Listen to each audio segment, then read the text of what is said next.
Hey guys, we're going to be checking out a video that was recommended by Nairu Tavan, and they recommended a lot of videos, and we're actually going to be checking out the fourth one on the list, and this one is titled How Switzerland Stayed Neutral. So throughout, going through a lot of videos about Switzerland, I've actually gotten the knowledge that Switzerland was a very neutral country, and that's how you guys are, who you are today. Like, even the great Hitler didn't invade Switzerland. However, I've heard some unfortunate things in some of the videos that he had plans, right? And you guys were preparing for that. So maybe this video will cover that. So without further ado, let's go into this video. If you have any recommendations, leave those in the comment section down below, or preferably click that link in the pinned comment section. You can recommend videos and I'll check them out as soon as possible. And also, thank you for watching. Please do like and subscribe. And yeah, without further ado, let's get to learn about Switzerland's neutrality.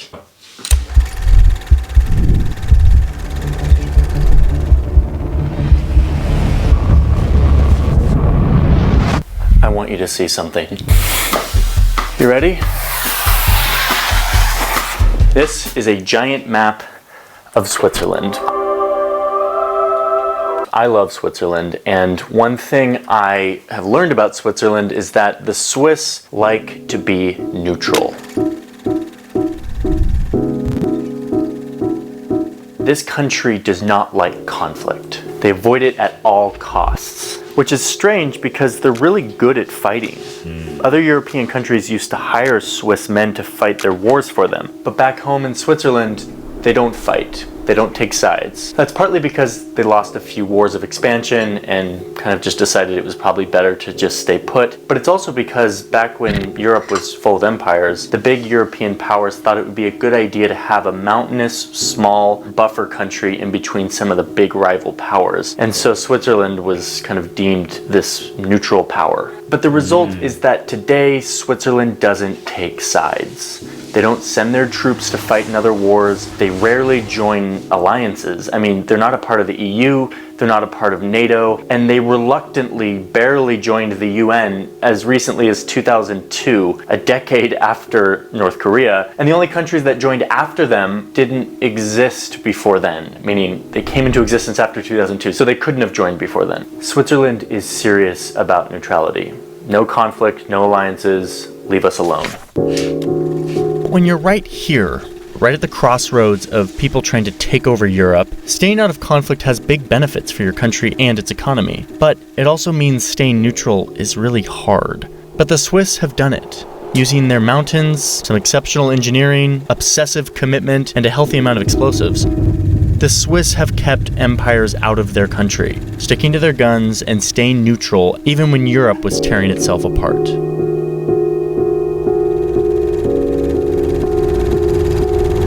So you're... That road, man. It's the second time I've seen that damn road. It's so... Dude. Come on, I gotta be quicker than that.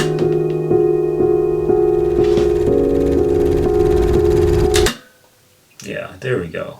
What the hell, bro? It's like... Dude. American highways are really oppressive. American roads, you see them overlap and you're like, oh yeah, American roads. Yeah, dude, we got the best. But then you see something like this, you're like, what the actual maze is going on here, dude? Like, God, man. Holy smokes. Dude. Holy smokes. Oh my gosh, this is like so cool. Like, what?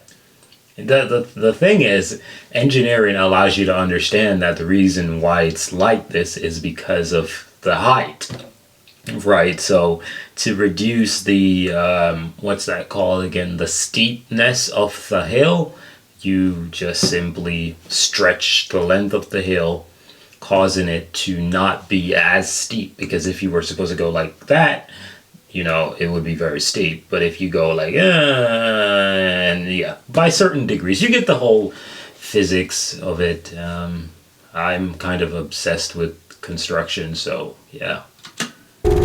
So you're Switzerland in the 1940s. Here's your situation. You're surrounded by Nazi Germany to your north and fascist Italy to your south, and quickly are becoming engulfed with all the countries that are now in the sphere of influence of these countries. You're surrounded and Hitler is winning everywhere, but you're Switzerland, and so you're like, don't invade us, we're not gonna fight, we're not taking sides, we'll just keep trading with whoever wants to trade with us, but we're not gonna fight or be invaded. And no, that's not how Europe was in the 1940s. You couldn't just sit it out. And yet, the Swiss were committed to doing so. The fact is that even with this commitment to neutrality, an invasion from their next-door neighbor, the Third Reich, was a very real possibility. So, Switzerland devised what I argue is just the most Swiss plan ever to stay neutral during World War II and future global conflicts. It's a plan that still lives on today that you can still see when you go to Switzerland. Here's what it looks like. Step one. First up, they looked around their country at any linkages to the outside. They chose key points around the country that would give invading armies access to the country, like roads, bridges, tunnels, any access point. And then they packed it full of explosives. Dynamite, TNT, whatever. Anything that would just completely destroy that linkage. They got really inventive with this stuff. Sometimes they would wire a bridge with dynamite, but they also would put secret cannons in mountains that would pop out and point at a major road and demolish it if needed, making it unusable. Or sometimes they would go to their long tunnels, like this 10-kilometer tunnel down here at the border with Italy, and they would rig it with TNT so that they could quickly seal off this part of their mountainous southern border. Up on mountain passes, they even rigged the sides of mountains with explosives to create artificial landslides to block the road. The thinking here is that if an invading army were marching into Switzerland, they could pull the trigger on all this stuff, igniting dynamite or shelling or otherwise destroying all the ways to get into the country, making it a lot harder to invade and giving them time to retreat to the mountains. There's a wonderful, strange irony going on here. The Swiss are really good at transportation. The trains are immaculate and efficient and go up crazy mountains and are always on time. Roam around the country and you'll see this. These are the little doors in the streets where they would pack explosives. So it's kind of ironic that all of this infrastructure was packed with explosives. Wait, what? You for real? They would pack explosives. So it's kind of ironic that all of this infrastructure was packed with explosives. But I guess that makes it even more functional because now it's a defense mechanism in addition to being infrastructure for transportation. I love Switzerland.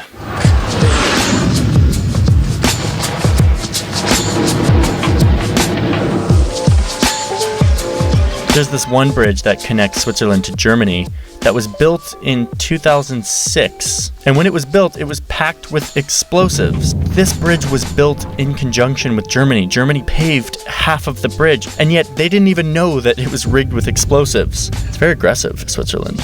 Okay, so anyway, blowing up their borders and sealing themselves off. That's kind of crazy. All these years, y'all still don't trust Germany. Hey, let me tell you something, man. I'm just being real with you. Like, they say, you know, you gotta mark the person, right? You gotta mark the person. And I'm not trying to be the guy who is gonna be like, oh yeah, people don't change for the better. But man, I ain't never seen nobody change for the better. Like, the only type of people I've ever seen change for the better are people who were good people. They became bad people, and then they changed for the better. You know what I mean? But I ain't never seen a bad guy became a good guy. I ain't never seen it. So guess what? Until then, I ain't giving no dams. We gonna put some grenades in that thing. But I like the mindset that you know, the government of Switzerland, because obviously the government had to be involved in this.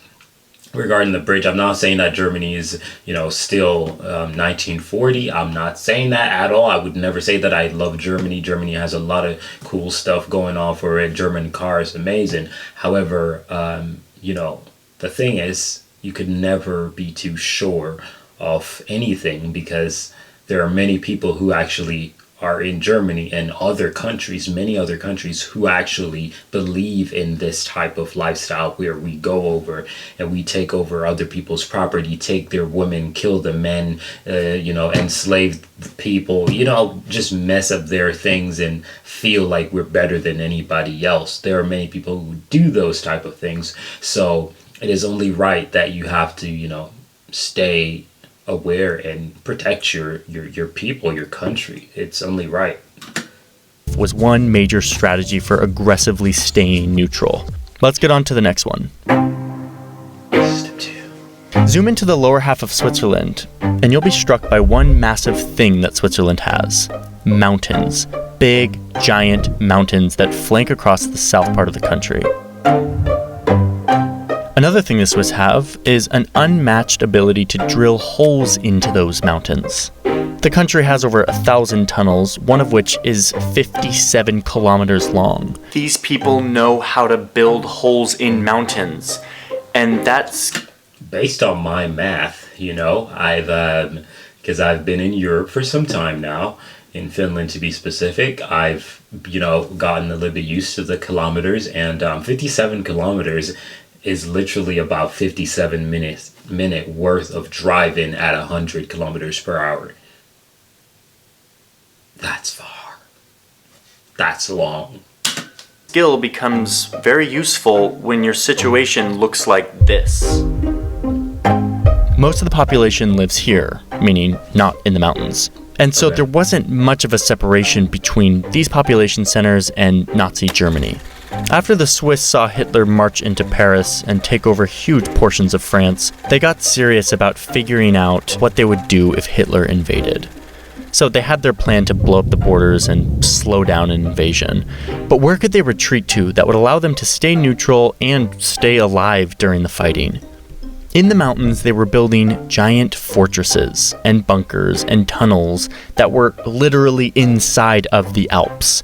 They built thousands of these things in the side of mountains, and they rigged them with guns and cannons, as well as full-on bases that were equipped with supplies and beds and living space.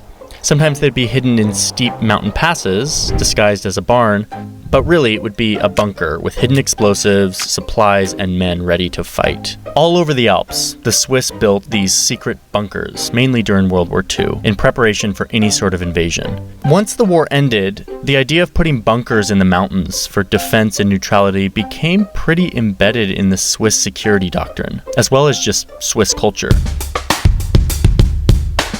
So I did a call out on Instagram stories to see if this bunker culture was still a thing, and I got a lot of responses that showed me that it's not just World War II in the mountains. Swiss bunkers are all over the country. Jeez, it's a lot of bunkers. Thank you to all of those who sent me pictures of your bunkers. After World War II, the new threat was the Soviet Union and the Cold War and nuclear destruction. Bunkers were now built into homes, apartment buildings, hospitals. Public infrastructure of all kind had bunkers underneath it. By the 1960s, Switzerland had built enough underground bunkers and shelters to protect the entire population, and with a healthy surplus, something that no other country's ever done. Okay, so let's talk about the last step here, which is kind of the dark side of Swiss neutrality, and the one that no one really wants to talk about, but gotta talk about it. So let me reiterate here that staying neutral and... Well, you gotta include this part, bro. You gonna mess up the story. It's not like, oh my gosh, come on now. Safe when this is your situation is a very difficult thing. I mean, World War II was an incredible tragedy where millions of people lost their lives. During World War II, Switzerland had an official policy of neutrality. This meant that they would trade with whomever, whether it was the Germany Axis and Hitler or it was the Allies and Churchill. But in reality, Switzerland traded a lot more with Germany, providing them with anti-aircraft guns and other military supplies and ammunition that was used in the war. In addition, Switzerland allowed the Nazi regime to store lots of gold and art and other valuables that were looted from victims of the war, and specifically the Holocaust. Not a super good look. Defenders of this will tell you that Switzerland was doing what it needed to do to stay out of the war, to stay neutral. And just like blowing up your borders or making bunkers in the mountains, this pandering to Hitler and being kind of on decent terms with the Third Reich was a way of making it more costly and more implausible that Germany would just pop right down south from where they are to take over this small country. Neutrality does not mean holding hands and singing Kumbaya. Neutrality in the Swiss foreign policy doctrine means deterrence and defense. There's a Swiss military saying that says, in order to remain in peace, you have to have cannons. And this kind of sums it up. Not only did they have cannons and weaponry, but they also played by whatever rules they needed to in order to stay out of the war. And it worked. Hitler had a pretty developed plan to take over Switzerland, but in the end, it didn't make strategic sense. It was too costly and implausible for them to take over their neighbor to the south, even though he had taken over the majority of the European continent at that point. I will bet a large sum of money that the top comment on this video is someone bad-mouthing the Swiss for all of this World War II stuff. Which, whatever, I don't have a dog in this fight. If that's how you feel, that's how you feel. Yeah, I do understand though, but the reality is they were just trying to, stay safe. It's the truth, and you have to try to understand that. And once you understand that, you get where they're coming from. It's not like they're trying to say, yeah, do this. No, they're trying to stay safe. And the reality is most people, when they're trying to protect something that they, own, love, or want, or need, whatever, they technically will do a lot of, backdoor stuff just to keep that, whatever thing that they want, whether it's a person, car, possession, it doesn't matter. They'll do a lot of backdoor stuff just to have that. People do a lot of backdoor stuff for fame, all these type of things. So I'm not going to hate on Switzerland for this. I understand, right? I obviously know that it's not the best thing to do, right? But let's be real. We can understand. Okay, so these two massive global wars are over. And Switzerland is still neutral, but they don't have to take as extreme measures to remain so. So what do you do with all these bunkers? First, the bombing the borders thing, where they packed explosives in all of these bridges and roads and tunnels. Turns out that the military slowly started to dismantle all of this a few years ago. And by 2014, the military says that all of the mines and bombs and TNT have been removed from public infrastructure. Good for you, military. No more bombs at bridges. So for the household bunkers that were built during the Cold War, those are still there, and my friends on Instagram tell me that they're just kind of used for like storage rooms or sometimes like as a laundry room. Extra space, I guess, with really fortified doors that will withstand the radioactivity of a nuclear weapon. I mean, it's not bad to have. But what I'm really interested in is all of the mountain fortresses and tunnels and like bunkers that were in the Swiss Alps. What happened to those? Those were really expensive to build and were expensive to maintain, and the military is honestly kind of eager to get rid of them. Some of them have been sold off and turned into like fancy hotels in the side of a mountain. Others are used as cheese cellars to make delicious Swiss cheese. And then you've got this one, which was purchased by like a tech security company that specializes in keeping your data safe. So you can store your Bitcoin or whatever else you need on these super secure servers in the side of a Swiss mountain. They claim that these servers are so protected that they are impervious even to an electromagnetic shock from an atom bomb. Seems to me like a little bit of overkill, but if you have some really important documents and files that you need to save, this is your place. But the majority of these mountain bunkers and fortresses lie completely abandoned. If you hike around Switzerland, you will see these things everywhere, which is something I've never done and really now want to do. Go like bunker. Yeah, me too. So, did you actually go inside of the bunker and actually, be there? Like, that would be actually pretty cool. But I'd imagine it's probably on lockdown, like you can't go in there. Bunker hunting in Switzerland sounds kind of amazing. All right, so the Swiss stayed neutral. They've continued to stay neutral. They will probably continue to stay neutral. And it turns out they will use whatever means necessary to do so. Thanks for watching. All right, I want to tell you about Squarespace. Yeah, I absolutely understand, and I'm not gonna hate on the Swiss just because, you know, one little, oh yeah, we were trying to do this to protect our country. I'm not gonna hate on it. I understand. It's unfortunate what happened in the first place, you know, and that's where the problem comes from. And I'm pretty sure a lot of people, you know, betrayed each other and so on and so forth in the same situation. So yeah, I'm not gonna hate on you guys. So let me know your thoughts about this video. And yeah, have you guys ever went, you know, bunker hunting and actually went in one of these bunkers in the mountains? That would be really cool to find out.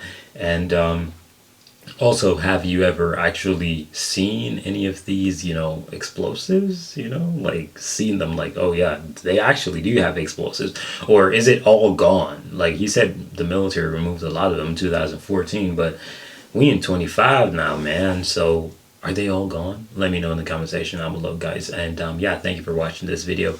I'm out of here. Peace.